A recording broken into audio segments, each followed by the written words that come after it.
And then we'll do the pinups, right? Am I in the correct order? Is that what you said? Yep.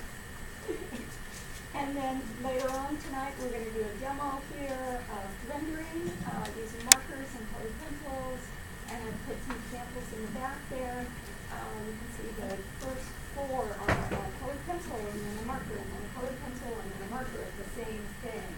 So you can see what kind of the difference in how loosey-goosey a marker looks compared to a colored pencil, and then just some other various examples. You're going to propose it to get square. Did you ever come on pencil? Absolutely, yeah, and I'll show you that in the demo. And then we'll go over our homework, and that's tonight. There's cupcakes in the back for all those folks that I especially didn't get your homework graded this week because my daughter graduated from high school. So It was a week-long event, it clearly. was. So homework has been handed back already, has been graded. So the vast majority have not. I'm so sorry. I apologize. You didn't get to your letters and things. So what I'm handing out right this minute is sort of a combination of, I found that as I graded your large projects, I kept seeing the same things over and over again, so I thought I'd put it all together on one sheet and we just sort of talk about it.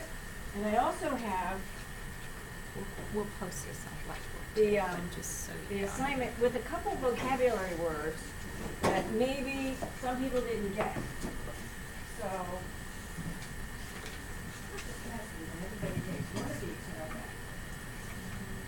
okay. Yeah, it does. All right, and again, I'll post these.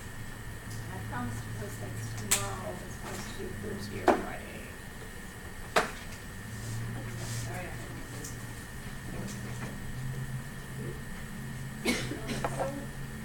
one thing that I thought everybody would catch was that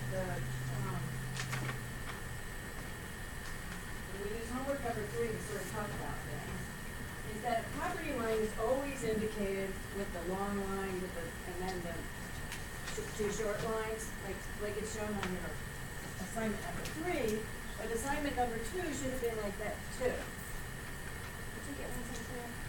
Yes, ma'am. Yeah, I know. You need this one? This is the 2 pieces of paper. Two. We got this one and this one. And this one, this one. Okay.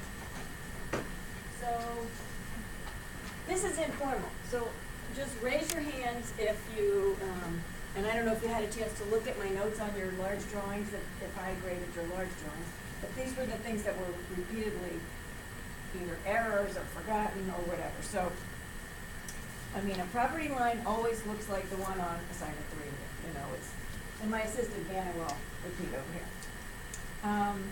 And almost every time you do anything, even if it's in your sketchbook, you should put at least the date, and if it's something that's loose and flying around, you should always have your name on it too. And if it's something that you did to scale, always put the scale on it, okay? Just sort of get in the habit of always doing name, date, scale, name, date, scale. And then you'll be covered if you have, for some reason, forgotten to do a title block, or if it's just a sketch of, you know, maybe you're designing a bench on a deck, or a grouping of plants and you want to have a little wall around them. Just always have name, date, scale, and then you'll be covered. A lot of people did a lot of extra work on some of these assignments. So that meant that maybe you didn't get to spend enough time on things that you should have spent time on. So always read through the instructions, because you're going to have clients that are going to expect you to only spend X number of hours doing something, and that's all they're going to pay you for. So don't go off on a tangent doing other things that weren't required, okay? So, you know, sort of read through the list of what's on the assignment, or what the client has said is their wish list, or what the, you know, their program is, and then you'll be a little bit better off. Remember that the guidelines are for any lettering that you do, absolutely positively any lettering. So whether it's in your title block, or the word residence in the middle of the house, or anything, and everything has a line at the top and a line at the bottom, and you don't have to erase those. just do them really lightly, either with a 2H or a 4H, or even if you're just using a regular pencil, just don't push very hard. You know, it's okay if you can see them, but always have guidelines. Otherwise, you end up with these beautiful drawings with your plants just fabulously drawn, and then you put the lettering on, and the lettering looks like kindergarten, and the drawings of your plants and the design looks like, you know, they're in 10th grade, and all of a sudden it's like, yikes, these two things don't go together. Some of you put graphic scales on assignment number 2, and they were perfect. Some of you had graphic scales that weren't exactly the same as the scale that you used on the plan, which is what they're supposed to be. And does everybody remember why we put a graphic scale on the drawing? Yes, why?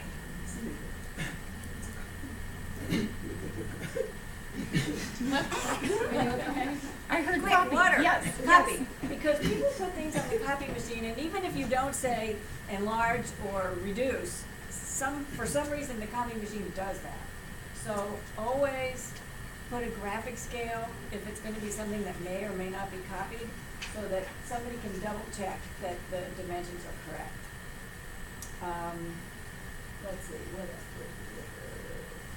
Okay, dimension and extension lines and putting dimensions on things.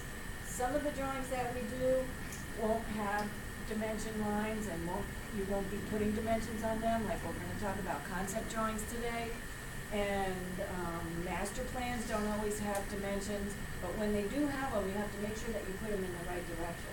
And just like you read a piece of paper from left to right, and your drawings are either, you know, they're either going to be stapled here or they're going to be stapled here, your dimension lines need to read left to right. So everything always reads left to right or left to right this way, never left to right this way. Oh, good job, Julie. Let's see. Okay, if you roll your drawings, and I didn't re-roll the ones that I got, but I'll just show you a few things, just so you remember, because as you proceed in this class and the other class too, there'll be more and more pages. Those, 11 by 17 you're not going to roll. But it's hard to do anything with these big drawings other than roll them and keep them in any place, unless you have a flat file like that one back there, but they take up too much room. So when you roll drawings, and I put 2 sets in here, so sorry about that.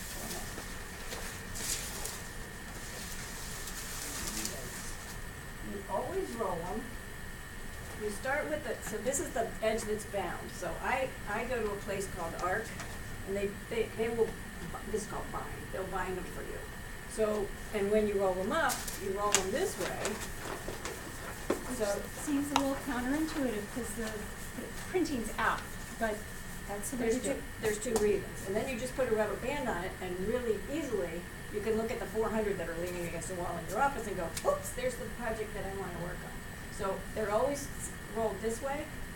If they're folded, they're also folded so that the title block, And we did for one, but it would, so the title block would be out. That would be the outside edge.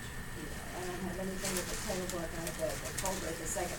But you fold it in half, and then in half, and then in half again. And in fact, think about a drawing that is maybe an example that's going in a file folder. You want it to fold down to as close to 8.5 by 11 as you can, and somehow they figured out this paper so that that's what it ends up being. And on the very top should be the title block. So again, so everybody can really easily, if they're in a stack and you spread them out like Julie does this nice arrangement over here, you'd be able to find the things that you were looking for. Because if you have to unroll things, it wastes a lot of time. One of the other reasons why you roll them this way is when you lay them out flat now, even though they're curled, they're going to curl under, they're not going to curl up. Because then you have to find 4 things to anchor them down if you're not going to take down a big set like this. Does that make sense? That's like some of the unwritten rules of doing drawings. Oops. And I have a drawing that I meant to pin up back there too, that sort of talks about, it explains a little bit better the hierarchy of labeling. Because everything on your drawing is not as important as everything else. So some things would be in larger type. That's why when you're doing your lettering, you're doing some practice with large letters, some with smaller letters. So on a drawing, and take a peek at this one, and I probably would get copies of that made, but in your book, there's a lot of examples too. The more important something is, the larger the size of the font, you know? Sort of like when you're designing a PowerPoint presentation or something, you know, the client's name needs to be larger. Ask yourself who's viewing this drawing and why. So if you're doing a drawing and you know it's gonna be for the landscaper, maybe he's not doing the hardscape, or it's for the client, and they wanna see everything, but they really wouldn't understand a lot of the things that the contractor needs to see. So different drawings have different people that will be looking at them, and different reasons for making things bigger, smaller, clearer, sharper, or whatever. So we'll sort of talk about that when we go through some more of the drawings, but, and remember that oftentimes they're looking at the drawings out in the field.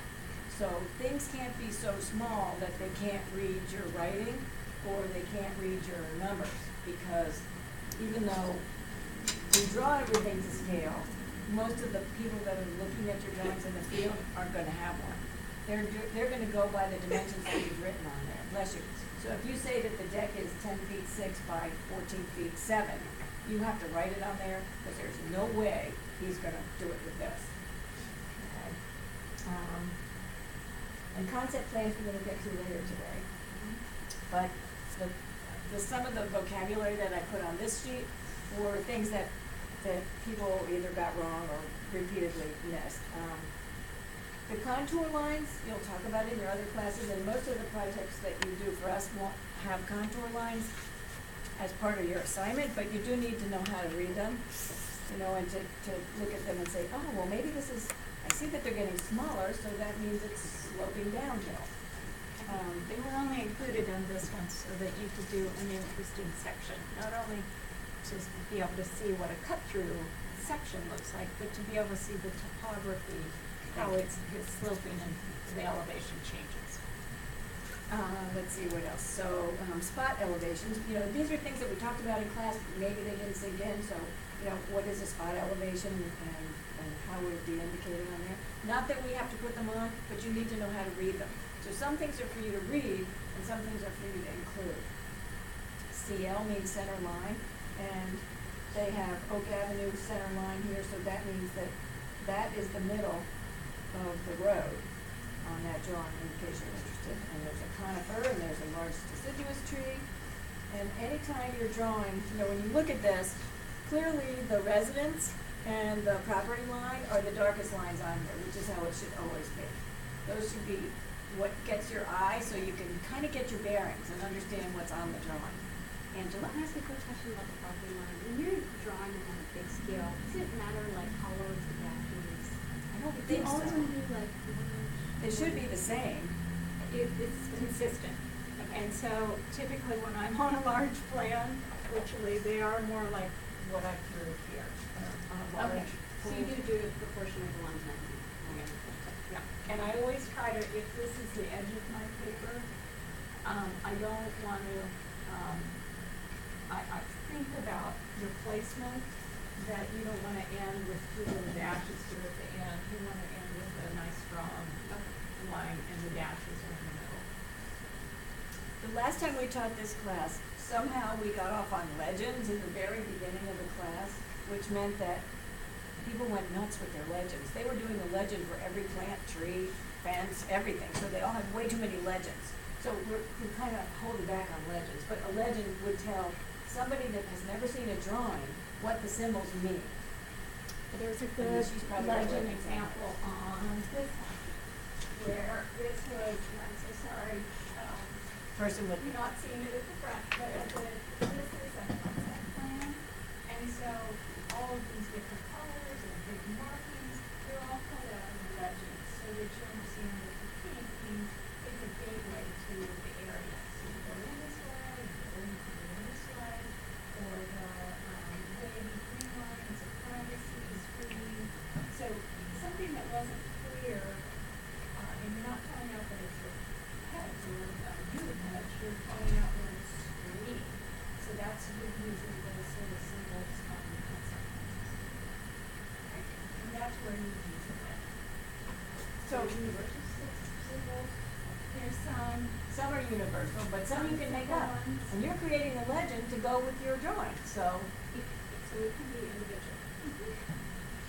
So did that help a little bit? Just kind of like a refresher? Okay. What questions are there now that we've gone through that? Anything from last assignment? Yes. Yes. Yes, so, everything on the drawing, all of the scale is the same, everything on the drawing should be to the same scale. Yes, if you're looking at a drawing like this. Yes. But if the one that, of mine that, for instance, that Julie just pinned up over there, those are different sections and different details, and under each one, it says what scale it's in, because they can be different.